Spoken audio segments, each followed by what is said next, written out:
ఓం శ్రీమాత్రే నమః. ఈటీవీ ప్రేక్షకుల అభిమానులందరికీ నా హృదయపూర్వక నమస్కారం. నాన్న, ఈరోజు ఏంటంటే ఎప్పటి నుంచో నా మనసులో ఉండే బాధ, మీ అందరితో పంచుకోవాలనుకునే బాధ, ఈరోజు ఏదో ఒక చిన్న అవకాశం వచ్చింది కాబట్టి మీతో చెప్పుకోవాలనుకుంటున్నాను. నేను ఈ రోజుల్లో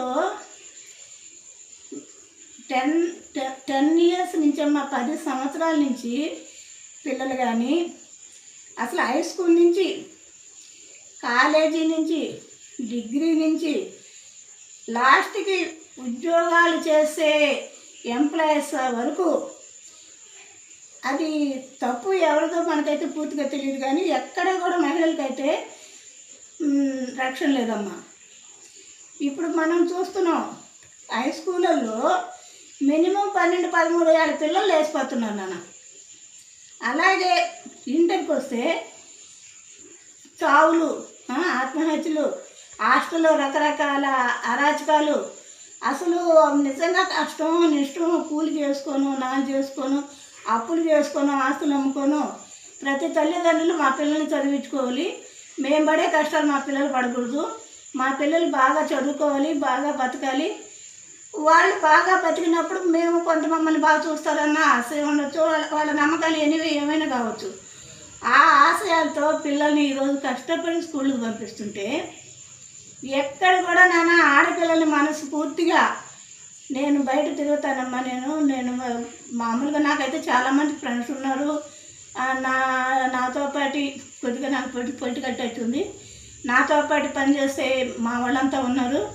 ఎక్కడ మేము నలుగురం కూర్చున్నా మొట్టమొదటిగా మేము అనుకునేది ఏంటంటే, ఏంది ఇది, అసలు ఎక్కడికి పోతుంది ఈ ప్రపంచం, ఏం చేయాలి, చదివించాలా, ఇంట్లో ఉంచుకోవాలా, చదువుకోకపోతే భవిష్యత్తు లేదు, చదివించాలంటే మనకి అసలు గుండె ధైర్యం లేదు, మరి ఏంటిది అని చెప్పని ప్రతి ఒక్కరూ మేము నలుగురం కూర్చొని ఉన్నప్పుడు మాట్లాడుకునే మాటలు ఏమ్మా. మేము చదువుకునే రోజుల్లో మాకు ఒక సోషల్ ఎవరు ఉన్నాడు, మా టీచరు.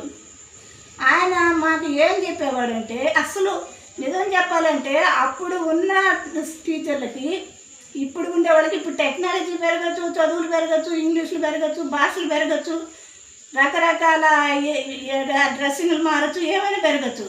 కానీ సాంప్రదాయాలకి ఒక పద్ధతికి వస్తే మా రోజుల్లో మాకు అయ్యవాళ్ళు పాఠాలు చెప్తే, మాకు ఒక సోషల్ ఎవరు నిన్నమ్మా, ఆయన చెప్పేవాడు మాకు, ఎప్పుడైనా మేము బజార్కి వచ్చినప్పుడు స్టూడెంట్ రోడ్డు మీద కనుకుంటే కింద కూర్చున్నా సరే లేచి నమస్తే సార్ అని మళ్ళీ కూర్చోవాలి, అది పద్ధతి. అంటే మేమే కాదు, పెద్దలు ఎవరైనా దాన్ని పోతుంటే ఆ విధంగా మీరు రెస్పెక్ట్ ఇవ్వాలి, ఆ విధంగా మీరు నడుచుకోవాలి. పోతే ఇంట్లో కూడా మా ప్రతి ఒక్క వస్తువు కూడా చీకట్లో మనము, అప్పుడు మాకు, నేను పుట్టి కొంతకాలం దాకా మాకు కరెంట్ లేదమ్మా, నేను పల్లెటూరులో పుట్టి పెరిగాను, కరెంట్ అయితే లేదు. చీకట్లో పోయి ఎత్తుకున్నా ఈ వస్తువు ఇక్కడే ఉంది అనే ఒక నియంత్రణ స్థలం అనేది ఉండాలి అని అన్ని విధాలుగా విలువలతో కూడిన విద్యలో అప్పుడు మాకు చెప్పేవాళ్ళమ్మ. ఇప్పుడు ఏంటంటే ప్రతిదీ కమర్షియల్ అయిపోయిందమ్మా. అప్పుడు ఏంటంటే గవర్నమెంట్ స్కూళ్ళు, వాళ్ళు అన్నిటికీ పద్ధతిగా పేరుకి వాళ్ళకి వచ్చే జీతాలు వాళ్ళకి అది వస్తాయి, వాళ్ళకి బిజినెస్ పరంగా వ్యాపారం కాదు అది. వాళ్ళు పిల్లల్లో ప్రతి ఒక్క వాళ్ళు వేసే ప్రతి అడుగుకి అసలు ఒక పాండిత్యం ఉండేదమ్మా, ఒక మంచితనం. అసలు ఈ రోజుల్లో ఉండే ఏ ఒక్కటి ఆ రోజుల్లో తెలిసే కాదు నాన్న. అది రామరాజ్యం, మంచి ఎడ్యుకేషను, మంచి టీచర్లు అట్టా ఉండేది అప్పుడు. కానీ ఈ రోజు మాత్రం నాన్న ఏ ఆడపిల్ల తల్లి కూడా మనసు పూర్తిగా పిల్లలు స్కూల్కి పోతే వాళ్ళు పోయారులే, వాళ్ళ పాటికి వాళ్ళు వచ్చేస్తారు, మనం హ్యాపీగా మన పనులు మనం చేసుకుందాము అన్న తల్లిదండ్రులు అయితే మాత్రం ఒక రకంగా ఇప్పుడు లేరనే చెప్పాలి. ఎందుకంటే ప్రస్తుత పరిస్థితుల ప్రభావం అది. నేను చూశాను, ప్రాక్టికల్గా కొన్ని తెలుసుకున్నాను. అసలు ఒక రకంగా చెప్పాలంటే ఈ ఆడపిల్ల తల్లిదండ్రులు అందరూ ఇది చివరికి ఏమైపోతుంది ఏంది, అందులో కొంత ఈ ఆడపిల్లలు వేషధారణ కూడా కావచ్చేమమ్మా. ఆ రోజుల్లో నేను లంగాలు కట్టుకొని అసలు ఆ పద్ధతిలో వేరుగా ఉండేది నాన్న. ఇప్పుడు ఈ డ్రెస్సింగ్ కూడా ఏంటంటే కామన్ అయిపోయిందమ్మా. ఇప్పుడు పెళ్ళి అయిపోయి పెళ్ళిళ్ళు ఉండేవాళ్ళు కూడా, పెళ్ళిళ్ళు ఉండి పిల్లలు ఉండేవాళ్ళు కూడా అసలు టైటిల్ అనేది పూర్తిగా కనుమరుగైపోయింది ఇప్పుడు. ఆ రోజుల్లో మేము ఆ విధంగా తిరగాలంటే చాలా తప్పుగా మా పెద్దోళ్ళు ఖండించేవాళ్ళం. అంటే మాకు తెలియదు అసలు ఇదంతా ఇప్పుడు ఒకసారిగా చెప్పాలంటే ఒక్కసారిగా వీడియోలు ఎంత అయిపోతున్నానా మీకు మీ పనులు మీరు ఒక్కసారిగా కూడా చూడలేరు. నాకు వీలైనప్పుడల్లా ఏదో కొంత కొంత కొంత కొంత అంటే అటని నేనేం మార్చలేను నాన్న, నా వల్ల ఏ పని అయితే కాదు ఇది. ఎంతోమంది మహానుభావులు ఎన్నో వీడియోలు నేను చూశాను, ఎంతోమంది ఎంతో గైడెన్స్ మనకి ఇచ్చారు. పైపెచ్చి ఇప్పుడు ఏంటంటే భార్య భర్తలు ఇద్దరు పనులు పోవడంతో కొంతవరకు పిల్లలకు కూడా ఇంట్లో ఒక పూర్తి గైడ్ అనేది కొంత సన్నగిల్లింది. తద్వారా కూడా కొంత ఈ విధంగా కొన్ని ప్రభావాలు ఉండొచ్చేమో.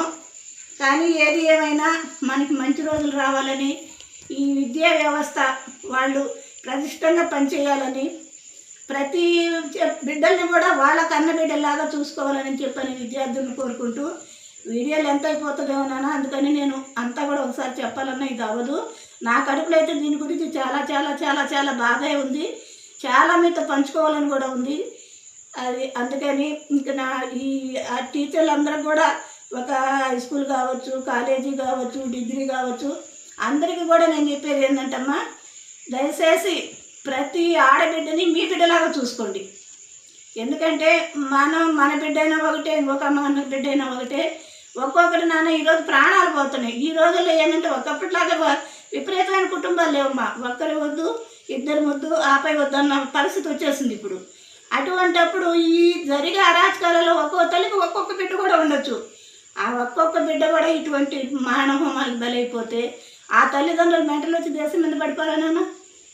అందుకని ఈ అయ్యవార్లకు కూడా నేను మనస్ఫూర్తిగా చెప్పేది ఏంటంటే ప్రతి బిడ్డ మన బిడ్డే. ఇప్పుడు మా తల్లి తండ్రి గురువు దైవం అన్నారు, ఇంట్లో తల్లిదండ్రులు ప్రొటెక్షను. అది కొద్దిగా సన్నగిలింది ఈ మధ్య ఈ ఉద్యోగాల ద్వారా. తర్వాత గురువు, ఎందుకంటే మేము ఇంట్లో మా దగ్గర ఉన్నా కొంత మాకు భయపడరు, కానీ గురువు అంటే ఖచ్చితంగా భయపడాలి. మా గురువు అంటే అసలు చిన్న విషయం కాదు. అది మన జీవితాన్ని ఒక మంచి మార్గంలో నడిపించి మనకు ఒక మార్గదర్శకత చూపించి మనల్ని అన్ని విధాలా తీర్చిదిద్దే మహానుభావులే గురువులు. ఆ స్థానంలో మీరు ఉన్నారు కాబట్టి పిల్లల్ని మంచి బాగుపౌరులుగా తీర్చిదిద్ది వాళ్ళల్లో ఏదైనా తెలుసో తెలియకో చెడు ఉన్నా కానీ వాళ్ళకి అన్నీ కనిపింపు చేసేటట్టుగా మీ వాళ్ళకి మీ సహకారం వాళ్ళకి అందించేసి రాబోయే రోజుల్లోనైనా ప్రతి ఒక్కరూ హాయిగా స్కూల్కి పోయి ఇంటికి వస్తారని ఆశతో ఎదురు చూద్దానన్నా. అది మా బట్టోళ్ళు అందుకోసం ఎదురు చూస్తారేమో. సరే, వీడియోలు ఎంత అయిపోతుందమ్మా, మళ్ళీ ఇంకోసారి మాట్లాడతాం. బాయ్ నాన్న. ఇది అంటే నేను కొద్దిగానే చెప్తున్నానమ్మా, ఎందుకంటే మనకి వీడియోలు ఎంత అయిపోతుంది కాబట్టి. అందుకని ఇందులో ఏమైనా నేను ఎవరినైనా ఇబ్బంది పెట్టేటట్టుగా మాట్లాడదాని ఉంటే నన్ను క్షమించేసి నా బాధ నేను చెప్పాను. దయచేసి నాకు లైక్ చేయండి, నా వీడియోకి సబ్స్క్రైబ్ చేయండి, షేర్ చేయండి. మనస్ఫూర్తిగా నాలో ఏదైనా ఒకవేళ తెలుసో తెలియక ఏమైనా పొరపాటు ఉంటే కూడా వాటన్నిటిని మన్నించి నా వీడియోని ముందుకు తీసుకెళ్తారని మనస్ఫూర్తిగా మనసా వాచా భగవంతుని కోరుకుంటూ మీ అందరికీ నమస్తే నాన్న. ఉంటామ్మా.